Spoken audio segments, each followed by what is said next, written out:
तुम्हाला माहित आहे का की बीडला होता एक भव्य किल्ला? कोणी बांधला होता तो? कोणत्या लढाया झाल्या बीडच्या किल्ल्यावर? कुठं गायब झाला हा किल्ला? औरंगजेबने कुणाकडून जिंकला होता हा किल्ला? बीडच्या या अज्ञात इतिहासाची माहिती पाहूया पुढच्या काही मिनिटांमध्ये. नमस्कार, मी सतीश साळुंके आणि तुम्ही पाहत आहात सारांश ऐतिहासिक बीड जिल्हा. बीडचा किल्ला आज दिसत नसला तरी इतिहासाच्या पानांमध्ये तो आहे जिवंत. आदिलशाही, निजामशाही, मुघल यांच्यात झालेल्या लढाईत तलवारीचे निनाद आजही बीडच्या इतिहासाच्या पानामध्ये गुंजत आहेत. एकेकाळी निजामशाही, आदिलशाही आणि मुघल सम्राट औरंगजेबच्या घडामोडीचे केंद्र असणाऱ्या या किल्ल्याचे अवशेष आजही बीडच्या इतिहासाची साक्ष देत उभे आहेत. बीडच्या किल्ल्याला होतं अनन्यसाधारण महत्त्व, कारण तो होता देवगिरी किल्ल्याला दक्षिणेशी जोडणाऱ्या मुख्य मार्गावर. आणि म्हणूनच यादवांचा राजा शंकरदेव यादवाने इसवी सन 1305 मध्ये बांधला होता बीडचा किल्ला. हा भाग आजही किल्ले मैदान म्हणून ओळखला जातो. बीडच्या किल्ल्याला होती 4 प्रमुख प्रवेशद्वारे. पूर्वेला राजुरी वेस दरवाजा जो आजही भक्कमपणे उभा आहे, तर पश्चिमेला कोतवाली दरवाजा जो मुघलांच्या स्थापत्य शैलीचा उत्कृष्ट नमुना आहे.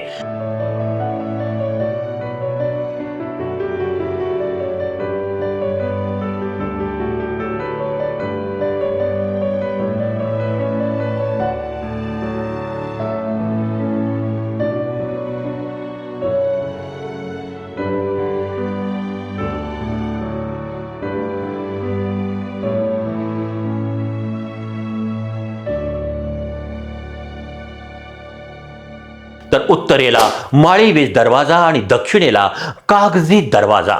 या दरवाजांच्या आकारावरून बीडच्या किल्ल्याची भव्यता लक्षामध्ये येऊ शकते.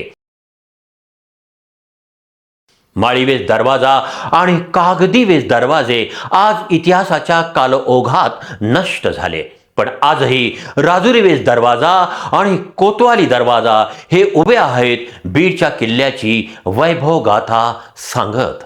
मंडळी, बीडच्या किल्ल्याला होती तब्बल 37 बुरुज आणि मजबूत तटबंदी.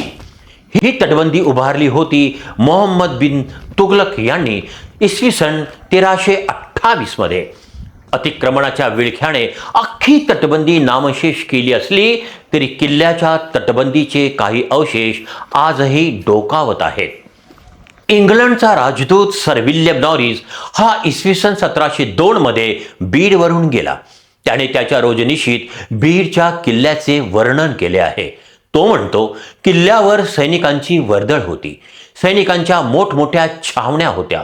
मोठमोठाले हत्ती किल्ल्याच्या पूर्व भागावर बांधून ठेवले होते. मंडळी, विल्यम नॉरिस म्हणतो तो किल्ल्यालगतचा भाग आजही हत्तीखाना म्हणून ओळखला जातो आणि किल्ल्याची जागा ओळखली जाते किल्ले मैदान म्हणून. मध्ययुगीन विख्यात फारसी इतिहासकार फरिश्ता याने बीडच्या किल्ल्याविषयी तारीख ए फरिश्ता या ग्रंथात म्हटलं आहे की किल्ल्याभोवती पाण्याचा खोल खंदक होता व त्यात मगरी सोडलेल्या होत्या. मंडळी, आजही किल्ल्याच्या चहूबाजूने हा खंदक आपण पाहू शकतो आणि हा भाग आजही खंदक म्हणून ओळखला जातो. पोर्तुगीज इतिहासकार विजरार्स कोंदी लिजरीत याने नोंदवून ठेवलंय की बीडचा किल्ला 3 लाख महसुलाचा होता. मंडळी, मध्ययुगातली ही रक्कम आज जवळपास 300 कोटीच्या वरही जाऊ शकेल. बीड जिल्हा गॅझेटियर प्रमाणे बीडच्या किल्ल्यासाठी झाल्या होत्या खूप लढाया. त्यात अहमदनगरची चांदबेबी आणि मुघलांमध्ये 3दा लढाया झाल्या. आरंभी मुघलांनी हा किल्ला चांदबेबीकडून घेतला तेव्हा मशिदीवरील शिलालेखानुसार मुघल बादशाह सलीम जहांगीर याच्या काळामध्ये जान सिफार खानाने इसवी सन 1627 मध्ये किल्ल्यावर मुघल सैनिकांना नमाज अदा करण्यासाठी मशीद बांधली, जी ओळखली जाते जामा मशीद म्हणून. पुढे चांदबेबीने हा किल्ला पुन्हा जिंकला, मात्र मुघलांनी पुन्हा 1635 मध्ये हा किल्ला जिंकून घेतला. बीडच्या किल्ल्याला ऐतिहासिक महत्त्व प्राप्त झालं ते मुघलांच्याच काळात. कारण होतं औरंगजेबने बीडला दिलेलं महत्त्व. बीडच्या किल्ल्याचं महत्त्व ओळखून औरंगजेबने इसवी सन 1690 मध्ये बीडला प्रथमच दिला होता सुभ्याचा दर्जा. मुघलांनी किल्ल्यावर प्रशासकीय इमारती उभारल्या, सैनिकी प्रशिक्षण, शस्त्रसाठा, सैनिकी वसाहत आणि लष्करी केंद्र म्हणून किल्ल्याचा वापर मुघलांनी केला. पिण्याच्या पाण्यासाठी 2 विहिरी बांधल्या. त्यापैकी एक विहीर जामा मशीदमध्ये अद्यापही आहे. तिचा वापर वजू करण्यासाठी आणि पिण्याच्या पाण्यासाठी होत होता. तर दुसरी विहीर बलभीम महाविद्यालयामध्ये आहे. बलभीम महाविद्यालयाचा आवार हा देखील किल्ल्याचाच एक भाग होता. मुघल सम्राट औरंगजेबने बीडच्या किल्ल्यासाठी सरकारे बीडचा दर्जा दिला होता. औरंगजेबने त्याचा शूर सरदार खान गवान खानच्या नेतृत्वाखाली बीडच्या किल्ल्यावर सैन्याची प्रथमच छावणी उभारली आणि प्रशासकीय कारणांसाठी हा किल्ला वापरायला सुरुवात केली.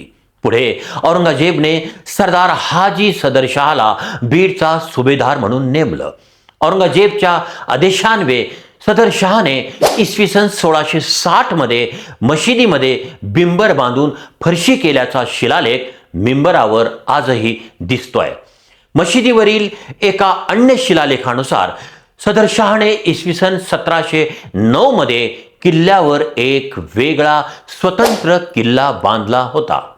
मंडळी, जामा मशीद म्हणजे मुघलकालीन स्थापत्याचा अद्वितीय आणि अप्रतिम नमुना. पूर्ण बसाल्ट दगडामध्ये उभारलेली ही मशीद अत्यंत कलात्मक आहे. अतिशय आकर्षक अशा 18 कलात्मक स्तंभावर आधारलेले 10 घुमट विलक्षण नेत्रदीपक आहेत. विशेष म्हणजे या प्रत्येक घुमटावरील कलात्मकता ही भिन्न भिन्न आहे. मशिदीचे 10 स्तंभ भिंतीत असून 8 स्तंभ बाहेर आहेत. 2 स्तंभांमधला रेखीवपणा, कमानींची अप्रतिम भूमितीय रचना आणि शिल्पकला क्षणोक्षणी मुघलांच्या उत्तुंग शिल्पकलेची जाणीव करून देते. मंडळी, जवळपास 400 वर्ष मुस्लिम सैनिक ज्या मशिदीमध्ये नमाज अदा करत होते, ज्या मशिदीच्या उभारणीत मोहम्मद बिन तुगलक, अहमदनगरची निजामशाही, मुघल सम्राट सलीम जहांगीर, मुघल सम्राट औरंगजेब यांच्यासारख्या बादशहांनी योगदान दिलं होतं, ज्या मशिदीच्या देखभालीसाठी या सम्राटांनी मशिदीला जवळपास 433 एकर 28 गुंठे जमीन दिली होती, त्या मशिदीला आज लोकवर्गणीवर अवलंबून राहावं लागतं. हे दुर्दैव. तर मंडळी, पुढच्या भागामध्ये पाहूया कोणकोणत्या लढाया झाल्या होत्या बीडच्या किल्ल्यावर. कसा झाला बीडचा किल्ला गायब? देशाला स्वातंत्र्य मिळेपर्यंत शेवटपर्यंत कोणाच्या ताब्यामध्ये होता बीडचा किल्ला? आणि कशी होती बीडच्या किल्ल्याची रचना आणि त्याचा नकाशा? पाहूया पुढच्या भागामध्ये. तुम्हाला ही माहिती मंडळी कशी वाटते ते कॉमेंट्समध्ये जरूर सांगा. व्हिडिओ शेअर करा. आपल्या इतिहासाची अशीच रोमांचकारी अज्ञात माहिती पाहिजे असेल तर पेजला फॉलो करा, चॅनलला सबस्क्राईब करा. मी सतीश साळुंके. नमस्कार, राम राम, अस्सलाम वालेकुम, जय भीम. पाहत रहा सारांश.